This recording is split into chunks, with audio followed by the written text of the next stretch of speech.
ঘটনাবহুল ৫ই আগস্টের দুপুরে ঢাকা থেকে দিল্লির কাছে প্রায় একই সঙ্গে দুটো অনুরোধ আসে। বাংলাদেশের সেনাবাহিনীর নেতৃত্বের সঙ্গে গণভবনে যে বৈঠকের পর শেখ হাসিনা প্রধানমন্ত্রিত্ব থেকে ইস্তফা দেওয়ার সিদ্ধান্ত নেন, এটা ঠিক তার পরের ঘটনা। প্রথম অনুরোধটা আসে সরাসরি শেখ হাসিনার কাছ থেকে। তিনি তখনকার মতো ভারতে যেতে চান। দিল্লির কাছে সেই অনুমোদন চেয়ে অনুরোধ জানান। দ্বিতীয় অনুরোধটাও প্রায় একই সঙ্গে আসে, আর এটা বাংলাদেশের কর্তৃপক্ষের কাছ থেকে। তাতে শেখ হাসিনাকে বহনকারী একটি সামরিক বিমানের জন্য ভারতে যাওয়ার ফ্লাইট ক্লিয়ারেন্স চাওয়া হয়। সেই অনুমতি মেলার পর অবশেষে সোমবার সন্ধ্যায় শেখ হাসিনাকে নিয়ে ওই বিমান দিল্লির কাছে অবতরণ করে। কোনো অজানা সূত্র নয়, ভারতের পররাষ্ট্রমন্ত্রী এস জয়শঙ্কর নিজেই মঙ্গলবার বিকালে ভারতীয় পার্লামেন্টের উচ্চকক্ষ রাজ্যসভায় তার বিবৃতিতে এই তথ্যগুলো জানিয়েছেন। সেই সঙ্গে বাংলাদেশ পরিস্থিতি নিয়ে ভারত সরকার অবশেষে তার নীরবতা ভেঙেছে। কিন্তু দিল্লির কাছে হিন্ডন এয়ারবেসে নামার পর ঠিক কিভাবে পুরো একটা দিন কাটল শেখ হাসিনার। দিল্লিতে নামার পর প্রথমেই তাকে বিমানবন্দরে স্বাগত জানান ভারতের নিরাপত্তা উপদেষ্টা অজিত ডোভাল সহ কয়েকজন কর্মকর্তা। প্রধানমন্ত্রী নরেন্দ্র মোদীর দূত হিসেবেই অজিত ডোভাল সেখানে গিয়েছিলেন। তারপর বিমানঘাটির টার্মিনাল ভবনের লাউঞ্জে চা পান করতে করতে তাদের মধ্যে বেশ খানিকক্ষণ কথাবার্তাও হয়। শেখ হাসিনার কন্যা সাইমা ওয়াজেদ পুতুল, যিনি বিশ্ব স্বাস্থ্য সংস্থার আঞ্চলিক মহাপরিচালক হিসাবে গত বছর থেকে অনেকটা সময় দিল্লিতেই থাকেন।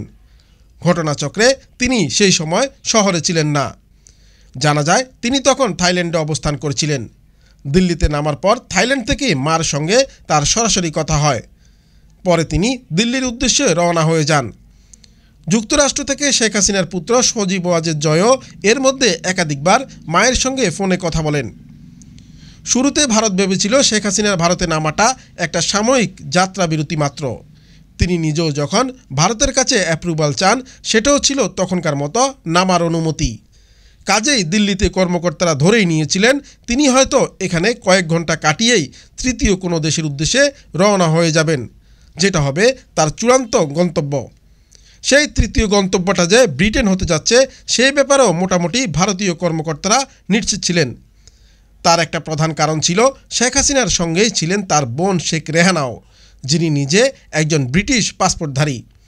শেখ রেহানার মেয়ে টিউলিপ সিদ্দিক ব্রিটেনের শাসক দল লেবার পার্টির একজন সিনিয়র এমপিও বটে।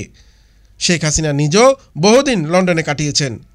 ব্রিটেনে যেহেতু পৃথিবীর বিভিন্ন দেশ থেকে ক্ষমতাচ্যুত নেতা নেত্রীদের রাজনৈতিক আশ্রয় দেওয়ার পুরনো ইতিহাস আছে, তাই এখানেও কোনো সমস্যা হবে না বলেই ধরে নেওয়া হয়েছিল। বাংলাদেশ বিমান বাহিনীর যেই CJ-130 ট্রান্সপোর্ট এয়ারক্রাফটটি শেখ হাসিনাকে দিল্লি নিয়ে এসেছিল, সেটি তাকে লন্ডনে নিয়ে যাবে নাকি ভারতের কোনো বিমানে বা নিয়মিত কমার্শিয়াল ফ্লাইটে তারা যাবেন, সেটা নিয়েও আলোচনা শুরু হয়ে গিয়েছিল। কিন্তু সন্ধ্যার পর ক্রমশ এটা স্পষ্ট হতে থাকে যে ব্রিটেন যত সহজে আশ্রয়ের আবেদন মঞ্জুর করবে বলে ভাবা হয়েছিল, বিষয়টা তত সহজ হবে না।